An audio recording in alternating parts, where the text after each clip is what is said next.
So we got 240,000 Ukrainians that have come to the U.S. under this program, U4U. A lot of the costs, maybe not all of it, but most of the cost of the resettlement was taken either by the Ukrainians or on by us as their sponsors. Every family unit that's come over to my community, and there's been 10 family units now, they're employed, they're involved in the community, their kids are playing sports. They're actually giving back. They're getting involved in charitable organizations in our community. These are the kind of people that we need in America. When the administration came into power, they paused the program that brought the Ukrainians over, United for Ukraine program. Understand and support that 100% because there was a lot of abuse in other programs for immigration. I'm okay even with them stopping bringing more Ukrainians in, but what is happening unintentionally is that some of them are having their parole expire or their work authorization, because you have to have a work authorization to do legitimate work in the U.S. And because they are law-abiding good people, they're saying, I have to leave, even though I want to stay in America. What I'm asking is that this administration consider giving them a blanket extension.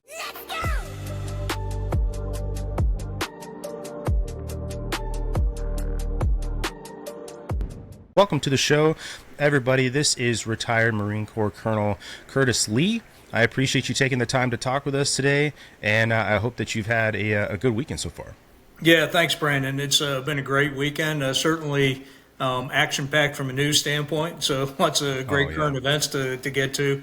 But really appreciate the opportunity. As we have talked about, it's my first time on a podcast. I do have a passion for a particular topic, but would love to talk to you about whatever topic you want to discuss.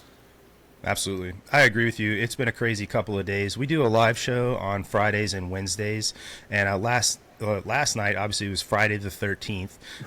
So we had some fun. We had some fun with that and the fact that Israel and Iran are now at war with one another, and talked about that. And again, another very polarizing topic, but woke up this morning, too, to see there was some political violence in our country. There was an assassination that took place in Minnesota. Two politicians were shot. One of them was shot and killed, unfortunately. Yep. And it's sad to see. And I hate seeing Americans do this to one another. I think that, there's going to be attempts to frame the person who did it as one thing or another. And, the media is going to try to use that framing as a way to divide people even more.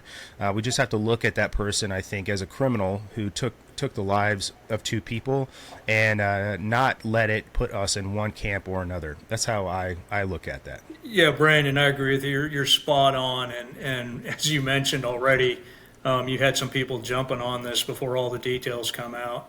And, at the end of the day, these kind of events, most of the time, are just nut jobs who have a personal vendetta, which may or may not be political, right? Yeah. So what I think is more important is how the population reacts to it. So to me, what's concerning is when you see something like the CEO of a healthcare company gets murdered and people are actually lionizing him, right? Yes. I'm more concerned about that than if some, like I said, crazy individual goes out there and commits an act of violence. I would hope all of us as good Americans would denounce any sort of political violence like that.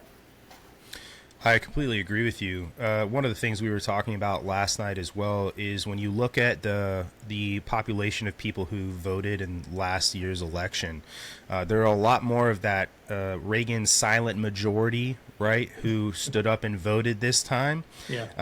And even then, like today being the No Kings protest supposedly across the country, you see a lot more online of those people who want the center to become the prominent platform, not the polarizing left or the polarizing right. And that's encouraging to see more people who are like, hey, I'm sick and tired of you guys over here trying to pull everything that way or pull the Overton window that way. And fortunately, those people, I think, are finally realizing that, hey, I can't just be left alone all the time and expect everything to be okay. I have to grab that steering wheel now and start participating in our country. This the government is designed. Our founding fathers did in a really great way. They gave us a constitution. It's really small. It's not a very big one. It is meant for interpretation, and that interpretation is meant to come from the bottom and work its way to the top. And to see people participating in that even more, and especially people who tend to be more moderate and try to not be ideologically captured, is encouraging. And I think that today, seeing in the past week, seeing a lot of people getting sick and tired of the protests and the riots is evidence of that. And like I said, it gives me a little hope for our country that we don't have to devolve into something like civil war, like so many people seem to be talking about recently.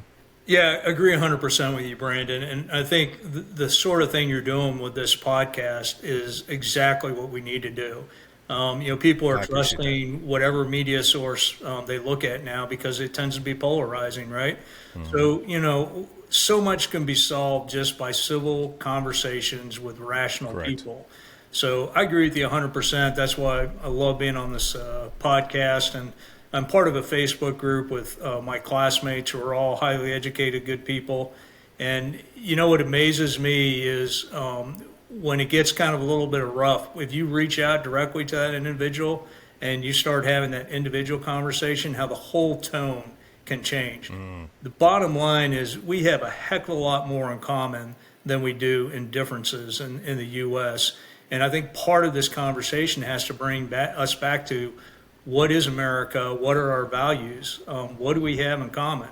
This is the greatest country in the world. Those of us who spend time overseas know that, right? We need to get back to that. That's my opinion. I agree. The ideologues have done a good job of teaching an entire generation of Americans that America is inherently bad. Yeah. And I think a lot of those people have gotten to the point now where they've grown up and have started thinking for themselves, where they're, when you're younger, you're spoon-fed information when you go to public school and you get your parents' opinions and things like that. But as you become an adult and you start looking around and you see other avenues for information, you start developing your own opinions. I think a lot of those people now are realizing, hey, maybe the things I was told about America when I was a kid aren't exactly true. Now, we are not without our faults.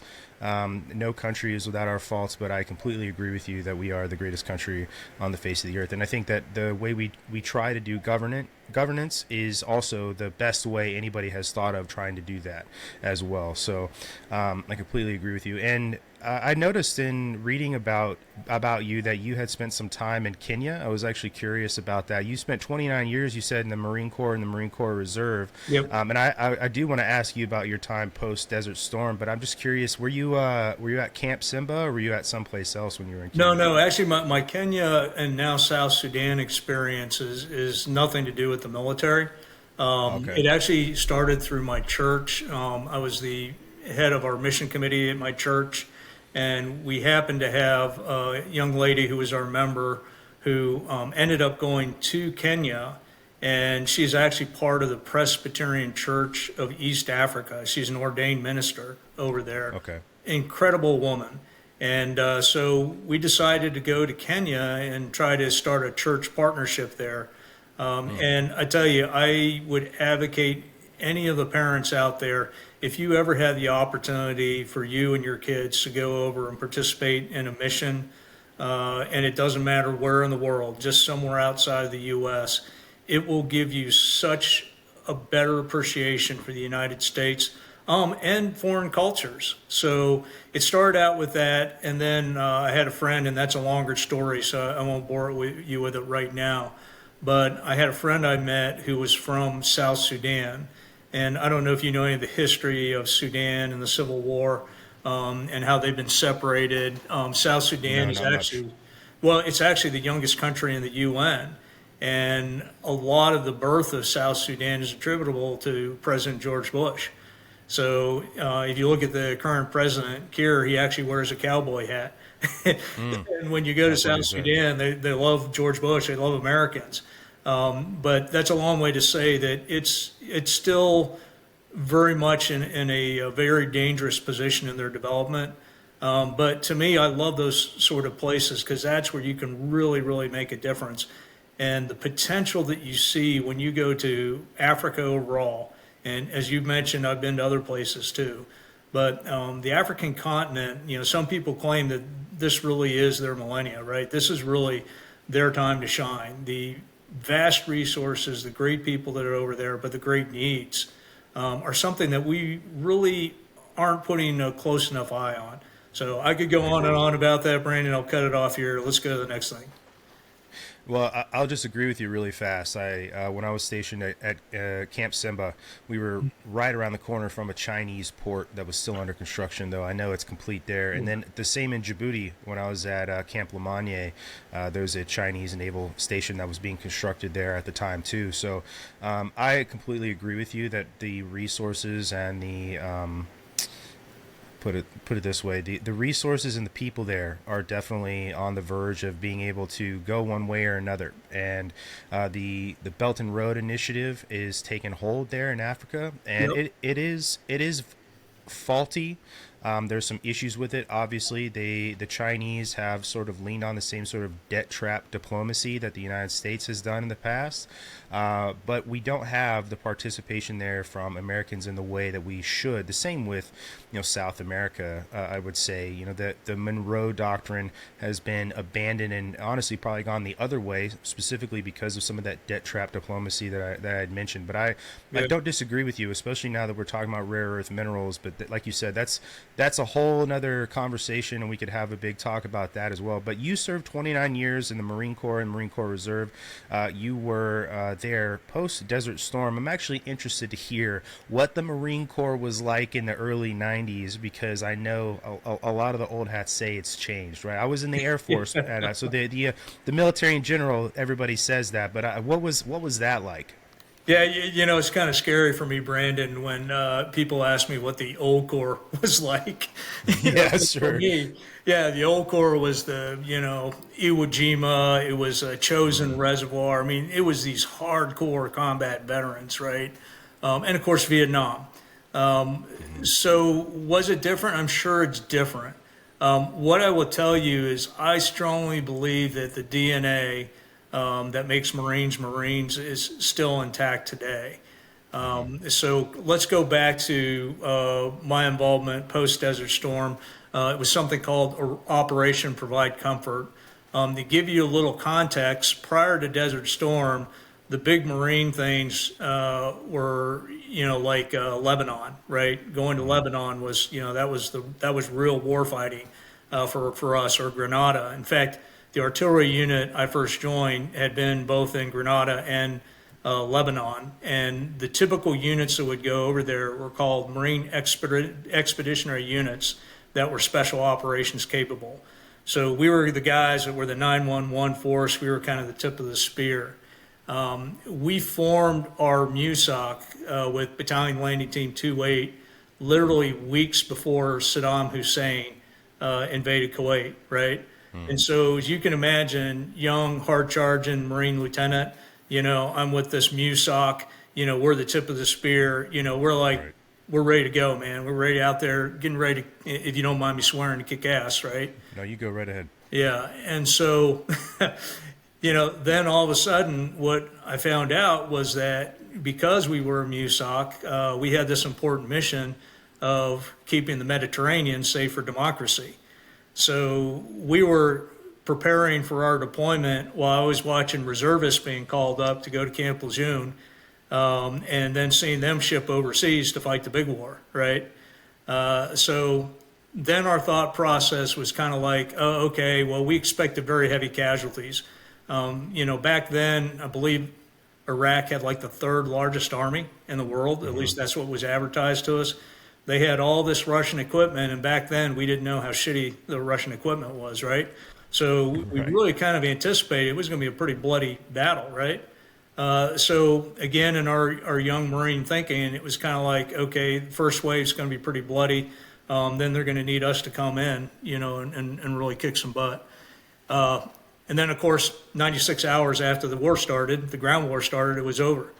We're sitting around thinking, you know what? I'm just going to resign my commission when I come home because I'll never get promoted because I was the only lieutenant, that didn't serve in Desert Storm. At least that's, the mentality, right? That's how you felt, right? Right. And so we're doing this peacetime exercise. I believe it was in France.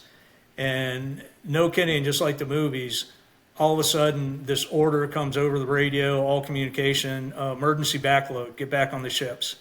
We load up on the ships. It's like, what's going on? And next thing you know, okay, we got a mission. We pull in a turkey, offload an entire MEU, and go, I can't remember how many miles, hundreds of miles inland, and go right into northern Iraq. And we're there working with, we're there to protect the Kurds. Again, going back in history, after the 96-hour war, the Kurds decided to do an uprising against Saddam Hussein. So Saddam decided to smash the heck out of them, and they were forced out of the country, into the mountains. People were freezing to death. It was horrible, right? So we were the guys that went in there afterwards and created basically this safe haven for them in northern Iraq. I know I spent a lot of time with that, but I'm trying to help you understand the mentality of a young lieutenant, right? And, it's interesting. We lost more people by percentage in that, quote, peacekeeping mission than the 96-hour war. So that was kind of my first taste of the kind of, let's call it a regular war versus kind of more a conventional war of Desert Storm, right? Yes. And the fact that you're doing things like peacekeeping can actually be really important. And that particular operation, Provide Comfort, is actually almost like, a big case that people look at for how to do peacekeeping missions. So sorry to go on and on about that, but Not at all. Just providing a little context there. Yeah, no, I love hearing about this. I think it's perfectly fine to provide that sort of context. I'm interested because you were there after Desert Storm, and then you were also still in the service when GWOT kicked off. And I did read that you had the opportunity to participate in Operation Iraqi Freedom. Just kind of curious from your perspective, having been there before, and then after 9/11 and going into the global war on terror, what was that like? How did that feel to go back into Iraq then again, right? Now we're there to topple Saddam and get rid of him completely, right? Yeah, so part of the weird experience has been a reservist, right? A lot of people don't understand that. But as you mentioned, I did 7.5 years active duty, got out. I was in the corporate world at the time, and then 9/11 hit, right? So there's a part of you that feels so strongly that you want to go over and be part of this. I mean, again, Marine DNA, we're not guys that want to sit on the sideline, right? And we certainly want to do our duty. The flip side of that is that as a Marine, you have to take the mission that you're assigned, all right? So if your mission at that time, the unit I was with was not a unit that was going to deploy to Iraq, right? Then you just do the best job that you can in that particular mission. And you're also trying to balance your civilian career and all that sort of stuff. So, there were a lot of people that were itching to go or were able to go quickly, which was good. You had guys like me who, in the corporate world, it's kind of hard to step away from a corporate career to take a leave of absence for a year or two. And a lot of patriots did do that. I did eventually get mobilized, and I'm so glad that I did. It was a little bit later on in the fight, but I think it was the right time in the fight for me to be involved, because I ended up being involved in the Al-Anbar awakening, which was absolutely amazing experience because, at that point, I think it was in 2006, you had people claiming that basically Al-Anbar was lost, right? The insurgency was just could not be defeated anymore, including, I believe it was the intelligence officer, the lead intelligence officer for the Marine Expeditionary Force that was in Al-Anbar. So think about how bad it was. We were losing like 3 to 4 Marines a day. And the Iraqis were taking, probably 3 times that number of casualties a day. By the time I left, which was, I went in there in early 2007, we were maybe losing a Marine a week. So the way that a battle can shift, the way an operational environment can shift over time is just absolutely amazing. So back to kind of your original question. It was kind of a little weird going back. Obviously, I was in a very different part of Iraq than when I was there. Yeah. I wasn't in northern Iraq. But what really struck me was one day I was getting a haircut in the barber place and started talking to the barber. He was Iraqi. And it turned out that he was from northern Iraq and he was a Kurd. And I remember telling him how grateful he was to us for what we did, how we were able to create that space for them to come back in. And they almost operate as an independent country up there. I mean, the Kurds did. Mm-hmm. Did that answer your question? No, it did. You have a perspective that not a lot of people have, because there's such an influx of people who joined right after 9/11, Yeah. and talking to somebody who had the opportunity to experience Desert Storm or post Desert Storm, that time frame, and then going into the GWAT is not a common one, and so I appreciate you sharing your experience there. But you're doing a lot of great things. I looked at your South Carolina Quantum as well, which I'd like to ask you about later. But let's talk about what you're doing with Ukrainians as well right now. One of the things I read, I think it's really interesting. It doesn't get a lot of press, I think, because of the southern border, but that the United States actually has had a large influx of refugees from Ukraine, obviously because of the Russian invasion in Ukraine. Ironically, there's a neighbor down the street from me. Their family is a family of refugees from Ukraine. They moved here just a couple of years ago because of what was going on. But I'm interested in discussing with you the hardships that you have had to face, what's going on with some of the work visas that you described, and what sort of value them being in America they provide, and why it's different with this sort of, well, obviously the sentiment is anti-illegal immigration. I think most people are pro-immigration in general, but what sort of value is being provided by having Ukrainians here in the United States? I know that's a large question and multi-parted, but we can break it down. No, that's fine, Brandon. Thank you for asking the question and giving me the opportunity to speak about this. Let me start out by saying that, look, I'm a Republican. I'm from a great state of South Carolina. I'm a, former Marine colonel, retired Marine colonel with a last name in Lee. So I think you could probably guess where my political leanings are. Sure. So, yeah, I'm a registered Republican. I'm a proud conservative. But I will tell you, my passion for the Ukrainians that have come from here is almost boundless, and especially because this comes on the backdrop of what happened in Afghanistan and how we abandoned so many of our good people and allies there. So when the Ukraine war broke out, I kind of felt like this was our chance, I guess, as Americans, to do the right thing with a different group. I mean, it was very clearly a horrible thing that happened, with Russia invading Ukraine. I didn't know the Ukrainians that well. I had not worked with them, but obviously they had a great reputation. And of course, what I saw immediately is, these guys are fighters, right? These are the Cossacks, of history. So they started showing up. And what I had kind of learned from the work we had done trying to help people get out of Afghanistan is, getting people out of the country is one thing. Actually resettling them so they can start a life somewhere else is actually the long pole in the tent. So when Ukrainians started showing up, it was like, what can we do to help them, right?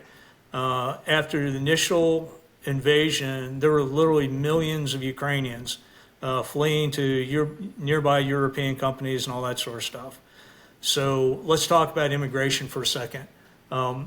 One thing I don't think anyone can argue with is that our country does actually require immigration for us to be healthy, all right? I think the vast majority of us would agree that legal immigration is the correct way to do this. So what really excited me about this program when these Ukrainians started showing up is they said, hey, this is something new. What we're actually doing is we're asking for U.S. citizens to personally sponsor people who are coming over. So we had to know them, make a connection. We had to sign pieces of paper saying that we would help support them and resettle them when they came here, right? They were vetted, right? So USCIS, they had to submit a bunch of information. They did background checks on them before they gave them what they call a travel authorization, so they come to the U.S. All right, and then these folks would just basically show up at the airport. We would pick them up, and they were now kind of part of our family. To me, this is the way we should be doing immigration, right? Or take it further. I know we have work visas, and there's certain ways that employers can bring people in. But if you talk to anybody, I mean, I worked for manufacturing companies in the corporate world for years, right? We're having a heck of a time getting young kids to want to come work in our factories. These Ukrainians, almost every single one of them we brought over, they're highly mechanical. They'll buy an old beat up car and they'll fix it up themselves. They're really hardworking. They've got the kind of values that we think of, you and I would think of as kind of core values, middle America values, strong family, Right. you name it. Work ethic. Right. I mean, so we got 240,000 Ukrainians that have come to the U.S. under this program, U4U. A lot of the costs, maybe not all of it, but most of the cost of the resettlement was taken either by the Ukrainians or on by us as their sponsors. And I will tell you right now, Brandon, every family unit that's come over to my community, and there's been 10 family units now, they're employed, they're involved in the community, their kids are playing sports, they're actually giving back. They're getting involved in charitable organizations in our community. These are the kind of people that we need in America. So fast forward to your point. When the administration came into power, they paused the program that brought the Ukrainians over, Uniting for Ukraine program. Understand and support that 100% because there was a lot of abuse in other programs for immigration, right? The problem is that they have not made a decision yet on what to do with that program. So I'm okay even with them stopping bringing more Ukrainians in, but what is happening unintentionally, I believe, is that these Ukrainians came over with a 2-year basically parole, humanitarian parole. As those paroles start to expire, they have to either get them renewed or they have to apply for another form of immigration status, usually temporary protected status or asylum, right? But we stopped processing those too. So what is happening now is that some of them are having their parole expire or their work authorization, because you have to have a work authorization to do legitimate work in the U.S. And because they are law-abiding good people, they're saying, I have to leave, even though I want to stay in America. And so the only thing, Brandon, that I'm asking is that this administration consider giving them a blanket extension. We've done it before, and I think the EU just gave them an extension to 2027. Just give them an extension. Give yourself a little bit of breathing room. I think this is, number one, the right thing to do. Number two, I think that this takes a little bit of pressure off of the current administration of the mantra that they're all anti-immigration, any kind of immigration, right? There's a big difference between targeting a bunch of people who came here illegally, are criminals, or not contributing to the society. And, these Ukrainians who came here, who have integrated into our society and don't have a place to go back to, right? I mean, their country is literally at war. So that's my main pitch. I appreciate you listening to it. Please ask me questions. Well, the first thing I was going to say is I do agree with you that immigration is vitally important to the United States.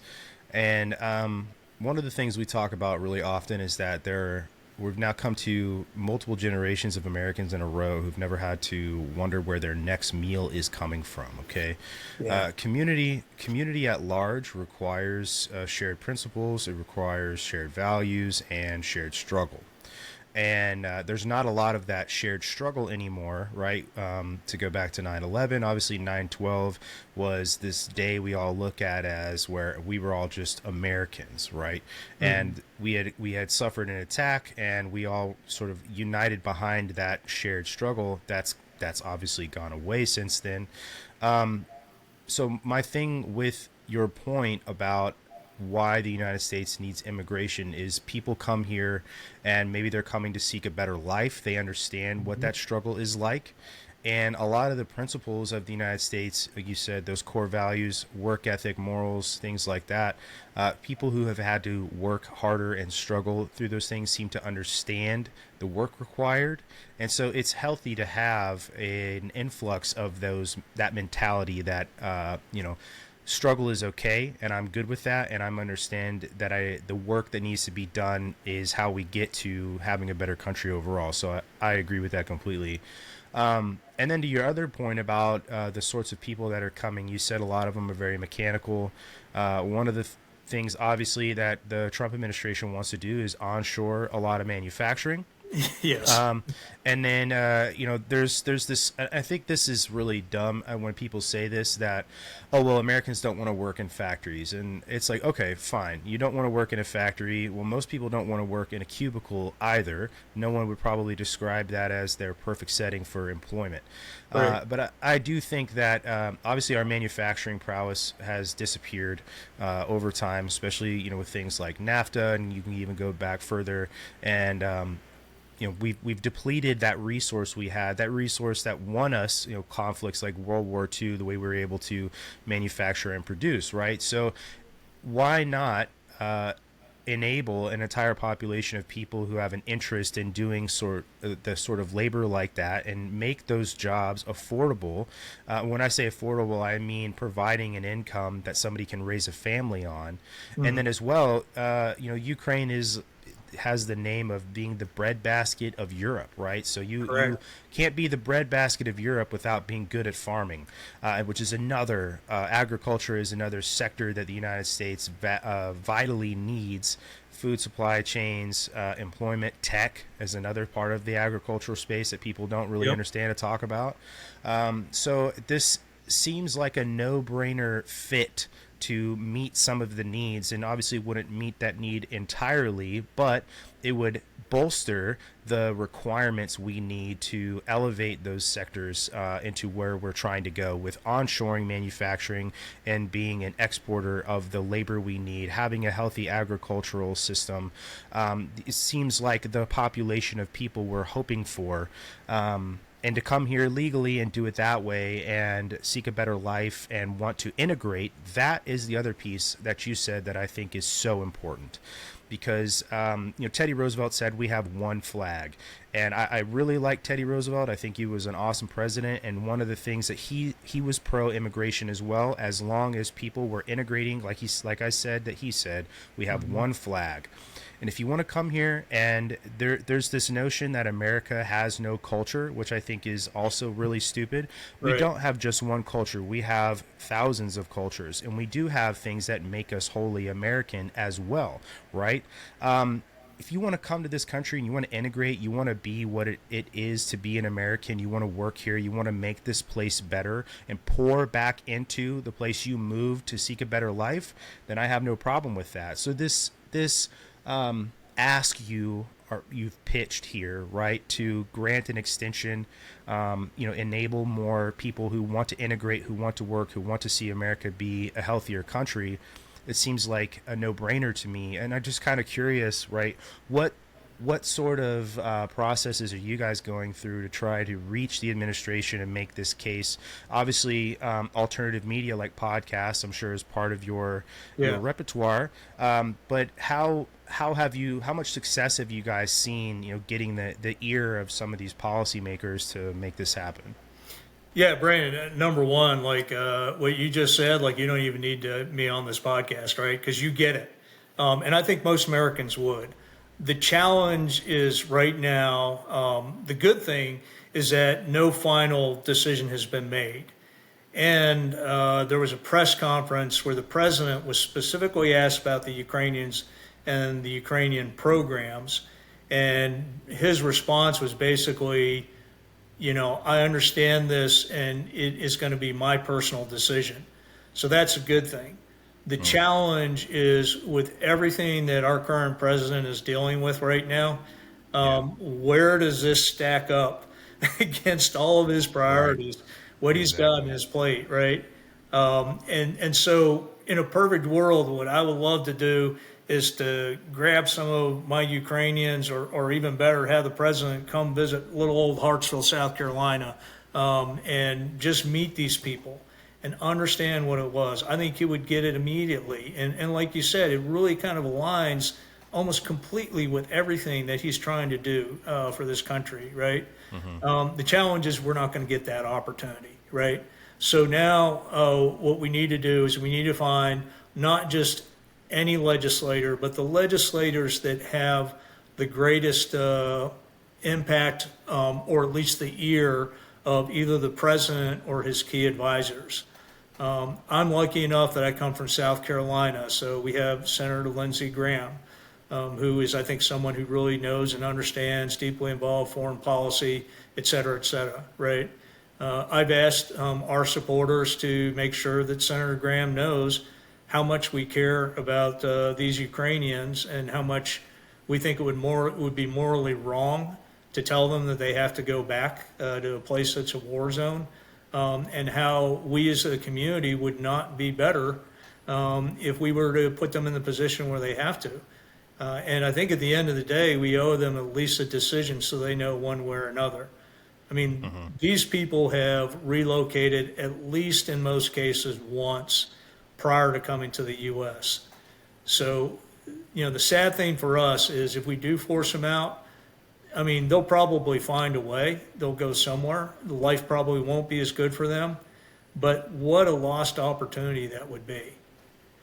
So yeah, my ask is awareness. Just talk to people, make them realize the Ukrainian situation is not a bunch of illegal immigrants, waving flags and rioting in our streets. They're the exact opposite of that. Yeah. There's instances throughout history where a population has entered the space of another civilization, right? One of those, and this is sort of a not every example is going to be a perfect example. I'll just put it this way, right? So let's take Rome. And the Huns sweeping through Eastern Europe and coming across. There's tribes of people like the Visigoths getting out of the way, and they enter into some of these Roman lands. And the mistreatment that the Romans gave the Visigoths really led up to Alaric the Visigoth sacking Rome in 412. Right, some of the mistreatment, the forced enslavement of their children, all these other things, and so. I think if they had made an attempt probably to integrate rather than to look at them as another invader and treat them poorly, right, that there may have been more success for Western Rome at the time, especially considering 4 centuries after Caesar and Augustus, they were already struggling and had been struggling for a good amount of time.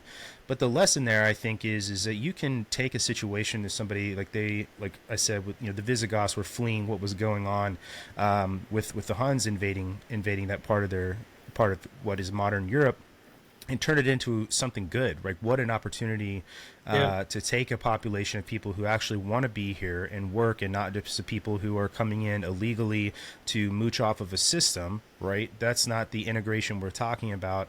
And with like you said, the goals in mind, these people seem to align with a lot of these goals in mind. And especially when you have Americans saying, well, I'm not going to work in a factory. There's some truth to factory work in that, if you can't work, why would you do manual labor if you can't take care of your family? That's an argument that a lot of people make, is it doesn't provide a livable wage. So if we can do that and get to a point where we figure out how to make factory labor and things like that a livable wage for people to be able to take care of a family, having them there to, like I said before, bolster that is a good idea. The shoe seems to fit, so hopefully you guys are able to get the attention that you're hoping for, to figure out a way for these guys to stay so they don't have to leave, and utilize their skills and desire to be here to make the United States a better place, rather than letting them go someplace else and do that, right? So. Yeah, I think that you're absolutely right. I want to make one other point, which is that not all the Ukrainians will probably stay in the U.S., right? We're giving them a safe haven, a safe spot. Many of them took great risk to come to the U.S. because, quite honestly, they probably, if what they wanted was just a social safety network, they would get better benefits by staying in Europe or going somewhere else, right? But they love their country. That is their home country. And when the conditions become open for them, I think many of them would be willing to go back. And I think what really does is create an opportunity for both the U.S. and Ukraine, because there's going to be a massive rebuilding that will need to take place between the Ukraine and the U.S. President Trump has already talked about agreements on some of these materials that you're talking about. You mentioned how Ukraine was traditionally the breadbasket of Europe, right? So I think there's a huge opportunity to actually use some of these 240,000 Ukrainians that we're bringing over to build a bridge between the U.S. and Ukraine, with a bunch of them going back, maybe a few of them staying behind and really making those connections for us. So strategically, it actually makes sense, right? Yeah, I think that's a great jumping off point for a plan to hope something like that. Eventually, I think the United States is obviously going to have a presence in the rebuild of Ukraine. Obviously, President Trump is brokering deals to be able to harvest some of the rare earth minerals and other things that exist in Ukraine. I think my one worry would be, obviously, the country of Ukraine has had to deal with a lot of corruption, and worrying about that. No one knows what the future holds, but it's one of these things where we have to deal with corruption too, and there's a lot of effort, especially from our generation of GWAT vets, to try and fix some of those problems. And I think that yoke falls squarely on the shoulders of those Ukrainians who want to be a healthier country as well. And so hopefully, whenever that starts to happen, that relationship, that bridge you're talking about, there's some charge that takes place to try and make their government one that doesn't fall so highly on the corrupt side when they rank governments in their level of corruption. But the people who are coming into this country that want to make it a better place, like we've established, I think, deserve a shot to do that. Especially that sells me the most, is people who want to come here and integrate and be an American. There's nothing wrong with saying, I'm a Ukrainian, I'm Ukrainian American, but my flag is the American flag. There's nothing wrong. No one is asking you to abandon your culture. No one is asking you to forget where you came from. We're just asking you to be an American and be here, and that this is the country you care about most now. That's the whole point of this. We talk about, I think when people use the melting pot argument as a way to shame people for getting upset about a lot of the illegal immigration that happens in this country, they're forgetting the fact that to be a melting pot, when you melt together, it means to integrate. And you can't have all these different groups of people who don't try to move together in the same direction. When you have a group of people banded together and you're all running different directions, that's a recipe for disaster. So, I hope that you guys get the attention that you're looking for, and these conversations on podcasts like this. I can point you at some others that may be willing to talk to you as well. But I think what you're doing is a noble thing, especially when you're trying to bring in people who want to be Americans. We cannot have a shortage of people who want to love this country and want to make it better. That's for sure. So. I'm interested too in some of the other things that you do, especially the South Carolina Quantum. If you don't mind us shifting a little bit, like we had said when we were emailing back and forth, I had the opportunity to work in the Air Force innovation space. The last duty station I was at was Travis Air Force Base, right? And you said you'd had the opportunity to look up Phoenix Spark. That is who I worked for. I worked at the Spark Cell. So those Spark Cells are on several different Air Force installations, and they are a part of AFRL, Air Force Research Laboratory. And the one at Travis is the original Phoenix Spark Cell, and it's also it's called the General Gong Innovation Laboratory. So for people who don't know who he is, Travis Air Force Base is where they coordinated the return of a lot of the Vietnam POWs, and they landed there. And that coordination was done by then Colonel Gong, so they named the lab after him. And so there's a lot of history there at the Phoenix Spark Lab.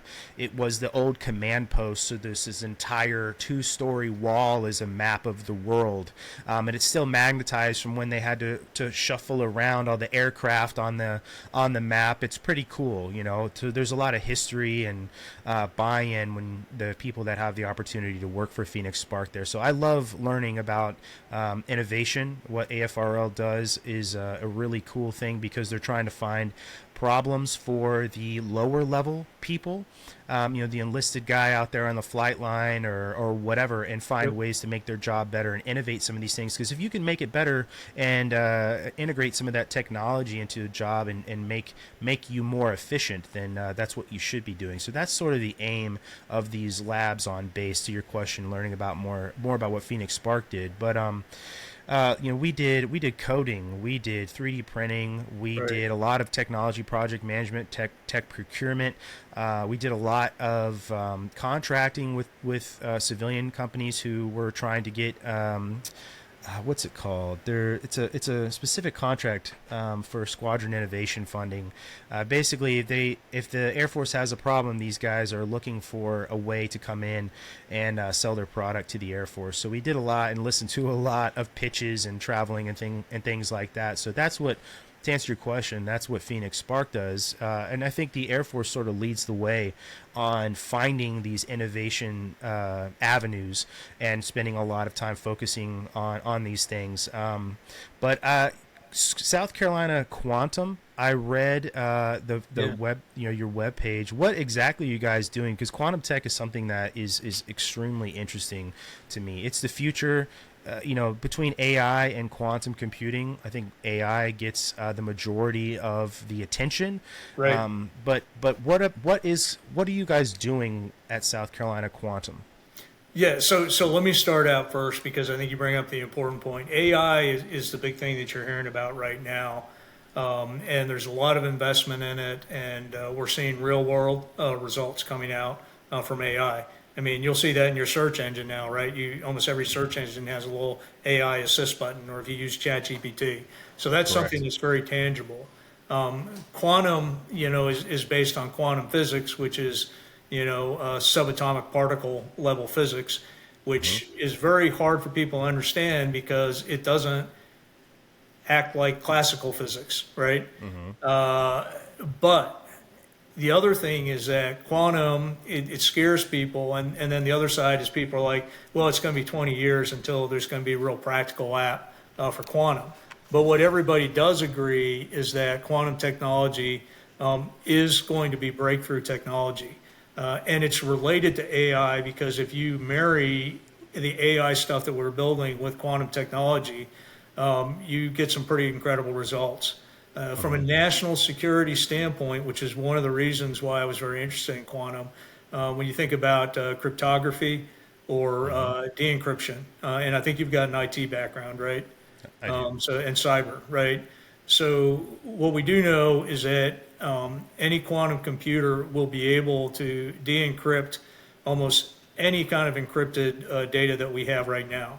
So if you think about what our adversaries like China is doing right now, they're hoovering up every bit of information they can all around the world, right? Everything about you and me, every purchase we made of Amazon, paid our taxes, whatever, anything they can get their hands on. With quantum computing combined with AI, theoretically, they could take all that data, go through it lightning fast, and all of a sudden, Brandon, they would know the digital you, everything about you, and probably be able to identify any vulnerabilities to go after you. So this is really, really like scary stuff.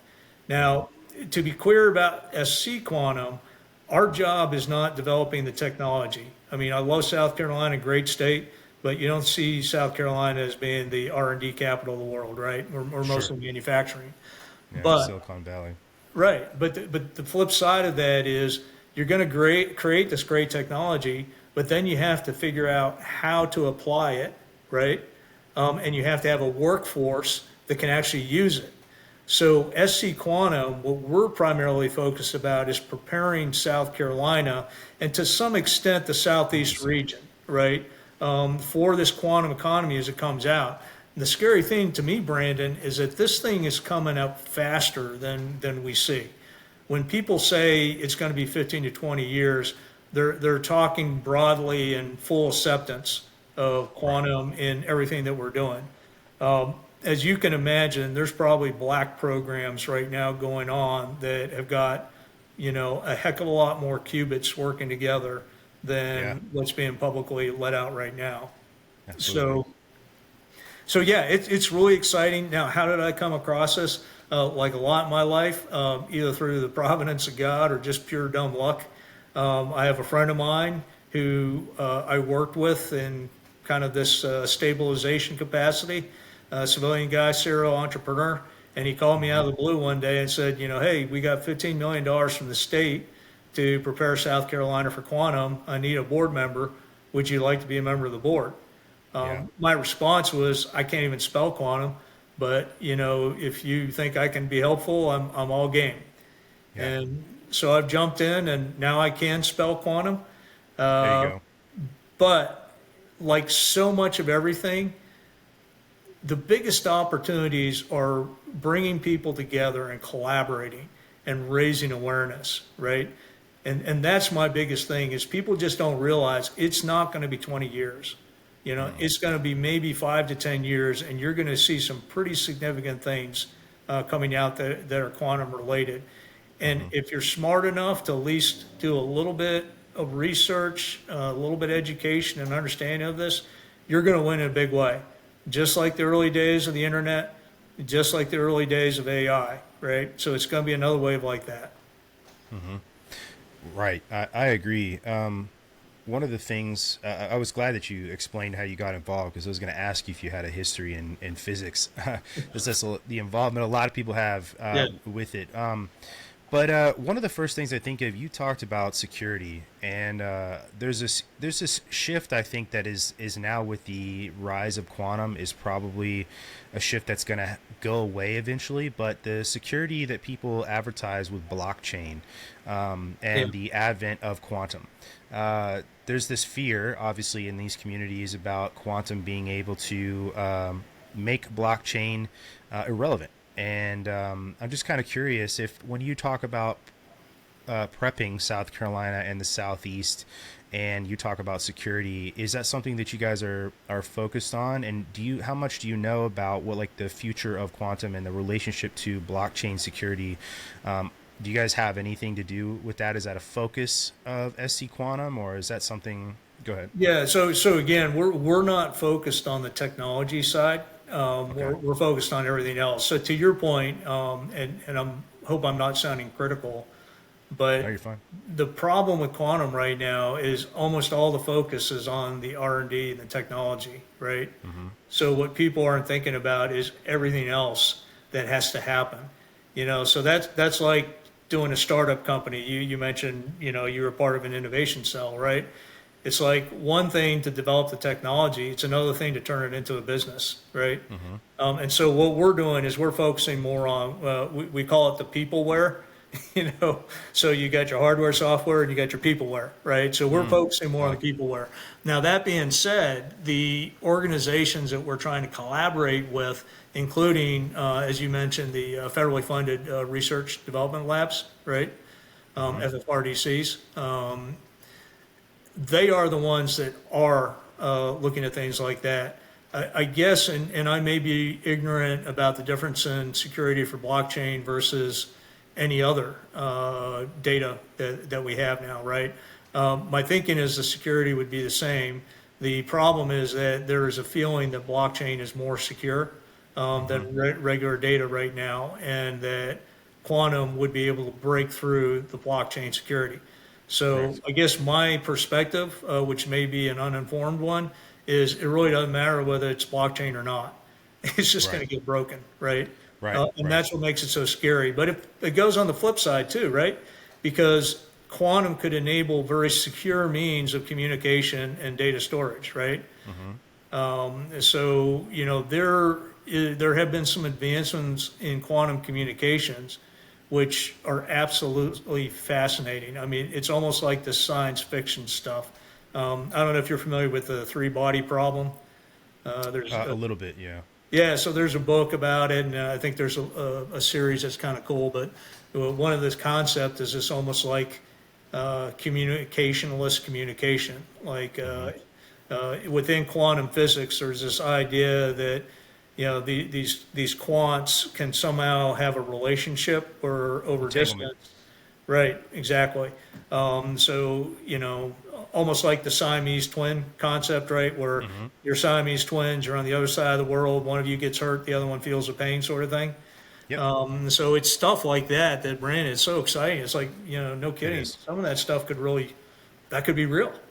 It's absolutely world changing when you learn about the capabilities of potential capabilities of quantum computing. So you guys are almost like laying the groundwork for getting people ready for quantum. One of those challenges is power. Is that something that you guys are focused on? Is getting the power? Because that the drain on the power mainframes that we have here in this country is it's incredible. Within the next couple of years, they estimate it's probably going to be like somewhere like 2 to 3% of our budget is just like national budget is just power for these things, which sounds small, but it really isn't. If you have 3% of your national budget is powering data centers for AI and quantum computing, that's incredible. So is that a problem that you guys are trying to tackle or get ready for?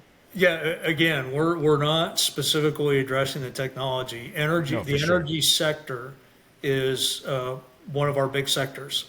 That's both from a security standpoint, right? Because to your point, we are so dependent on power right now. I mean, these cell phones that we're holding in our hands. Yeah. It's funny every time there's a hurricane and everyone's batteries run down, people go apeshit, right? And rightfully so. So the power sector is obviously very important industry for us. Your point about energy consumption, and again, this may be an uninformed opinion, but one of the advantages of quantum computers is their ability to solve for very complex problems very quickly and very efficiently. Right. And so if you think about a standard computer with bits in it, basically, that computer tries every possible iteration for a solution until it finds the right one. Right. Quantum takes a more indirect route. All right. So that's why it's able to get there more quickly. I'm trying to find a good way to explain it, but, imagine instead of going into a hotel with 1,000 doors to try to find someone, and you knock on one door at a time, and it takes you this much time to go around 1,000 rooms. Imagine in quantum, where you knock on the first door and you ask someone, have you seen someone, like this? And they say, oh, I think he's up on the third floor, right? And you go to the third floor, you knock on them, they say, oh, I think they're the fourth or fifth floor down, right? So that's kind of a very simplistic and probably technically very wrong way to explain it. But if you think that through, that would mean that it would be much more energy efficient, because all that energy in those data centers is because you have to crunch through every possible combination to get there. All right. Yeah. I think that just one last thing, and then I'll let you go. But I think that quantum has a very big place in the supply chain world as well. And that's I don't know if that's something you guys are. I know you're not doing the tech half of it, but however you guys are prepping and making ready the Southeast for that, supply chains are going to be something that are going to benefit quite a bit from quantum computing. So I'm really interested to see how that all shapes up here in the next 5 years. We're at a very interesting time. Yeah. Brandon, you're right. So as an example, one of the companies I'm working with, and this is the fun where things started to cross over, he is working on putting cameras inside of a factory, but this could apply to supply chain as well, right? Using computer vision to actually analyze every movement of every robot that's in there, as well as human, and how they interact with each other. And on the fly, using quantum and AI to optimize the routing. So anyone who's familiar with manufacturing, you have planning, you have scheduling, and then you have what really happens on the floor, right? Right. And you're constantly having to adjust it. Or if you think from the military construct, right? We put together a plan and then it doesn't survive crossing the line of departure, right? exactly. Yeah. So imagine being Logistics able are to hard. run, yeah, imagine being able to run your factory where you're basically redoing your plan and your scheduling based on what's happening real time, second by second by second. Yeah. That's the sort No, of, that it's incredible. Like just the way we've seen technology change. The last 100 years plus have been amazing. We went from Kitty Hawk Hill to nukes within a couple years or a couple decades, right? yeah, And just think of how fast like cell phone technology and computer technology has changed. Everybody my age remembers when we got our first computer and how it was in the living room or off near the kitchen or something like that, and now everybody has a computer in their pocket. We're almost like cyborg light in that we have technology on us at all times. It's not fully integrated with us, but it's certainly on us at all times. correct.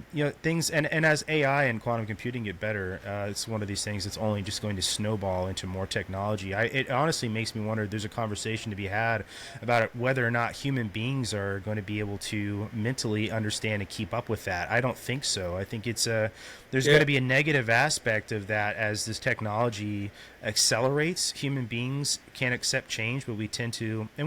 I'll give us a little bit more credit and say we can adapt to change pretty quickly. But these things are moving at a rate that I think are, a lot more unnatural than we're used to, and it'll be interesting to see how human beings adapt to that. And there's always somebody out there looking to hurt somebody, and it'll change that aspect of our lives as well as people begin to understand AI and quantum and how they can use it on a the smaller, more human level. So it's kind of wild times we're living in. Our kids will see a lot more things than we did, and we've seen a lot. Yeah, so our next conversation, we'll talk about that sentience and, human I would love it. augmentation. I Yeah, would love that it. kind of stuff, because you're right. I mean, the human being will not be able to keep up with it, but you'll see this conversion of human technology and machine technology, Hmm. robotics, all that stuff starts merging, right? Absolutely. Yeah. Well, it was a really fun talking to you. I think that the cause you're taking up is a noble one. I think that the alignment with the goals of making the United States a manufacturing powerhouse and securing our supply chains, especially our food supply chains, definitely aligns with bringing more people into this country that want to pour back into it and make it a better place. I hope you find some success in doing that. I hope we can raise some awareness, like you said, and get the ear of some people who can grant those extensions you were talking about. But if other people wanted to learn more about what you're doing other than from listening to this podcast, where could they go for information? Well, I would say, we are doing more podcasts like this. I mean, my particular organization is Carolinas for Ukraine. So we do have a website, but we're very much grassroots, small organization. I think the most important thing for folks is if you're passionate about this, number one, find a Ukrainian out there. All right. And fact check me, right? Go out there, get to know them, understand why they came, who they are. And if you feel passionate about it, reach out to your legislator. All right. I happen to be from South Carolina. Senator Graham is a very influential one. Senator Grassley out in Iowa, I think, is another one. But let people know that this is something I think we, as the American people, can rally around. This is not a partisan issue. It's not about left or right. It's about doing what's right. Yeah, fair enough. Well, thank you for your time. I appreciate that, and I look forward to the next conversation. We can get a little weird on sentience and tech and all of that. I like having conversations like that because it's on the horizon, and that horizon's coming fast. So, well, thank you very much again for your time. It was nice to talk to you. And for those of you guys that are listening, check the show notes out. One of the best ways to support us is by supporting our sponsors. Head on over to redpillthreads.com/I came with fire. Get yourself a cool t-shirt. Obviously, like I like to say, my favorite one is our Teddy Roosevelt Brutal American shirt. That one's pretty awesome. And then our other one that I like very much and is relevant to this conversation is our shirt that says citizenship is not passive. Thank you guys so much for listening to another episode of I Came with Fire podcast, and we'll take you guys out on the next one.